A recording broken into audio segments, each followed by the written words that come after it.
Haiti ও Dominic Republic সীমান্ত। একই দ্বীপে দুটো ভিন্ন দেশ, হিস্পানিওলার বুকে এক আশ্চর্য বিভাজন। এই যেন দুটি আলাদা জগৎ। পূর্বে পর্যটন সমৃদ্ধ, সবুজ বনানী, বিলাসবহুল রিসোর্ট আর ক্যারিবীয় স্বপ্নের দেশ ডমিনিকান রিপাবলিক। বিপরীতে পশ্চিমে দারিদ্র্য, দুর্নীতি, দুর্যোগ আর রাজনৈতিক অস্থিরতায় জর্জরিত হাইতি যেন এক অভিশপ্ত ভূমি। গাছের রঙের ভিন্নতা এতটাই স্পষ্ট যে উপগ্রহ থেকেও এই সীমান্তকে আলাদা করা যায়। তাই একে বলা হয় পৃথিবীর সবচেয়ে পরিষ্কার সীমান্ত। এই দৃশ্যমান ভিন্নতার কারণ কিন্তু ঐতিহাসিক। 70-এর দশকে ডোমিনিকান সরকার কাঠকয়লা নিষিদ্ধ করে ব্যাপক বনায়ন শুরু করে।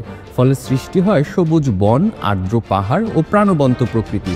অন্যদিকে হাইতিতে এখনও কোটি কোটি মানুষকে কাঠ ও কয়লার চুলায় রান্না করতে হয়, যার ফলস্বরূপ হয়ে যাচ্ছে বন উজাড়, পাহাড় বিবর্ণ হচ্ছে আর ভূমি ধুলোয় ঢেকে যাচ্ছে। শুধু প্রকৃতি নয়, মানুষের জীবনেও এদের স্পষ্ট পার্থক্য বিদ্যমান। ডোমিনিকান অংশে পাকা রাস্তা, স্ট্রিট লাইট, হাসপাতাল, স্কুলের মতো নাগরিক সুবিধা থাকলেও হাইতির নিকটবর্তী শহরগুলোতে রাস্তাঘাট কাঁচা, জলের অভাব এবং বিদ্যুৎ বিভ্রাট নিত্যদিনের ঘটনা।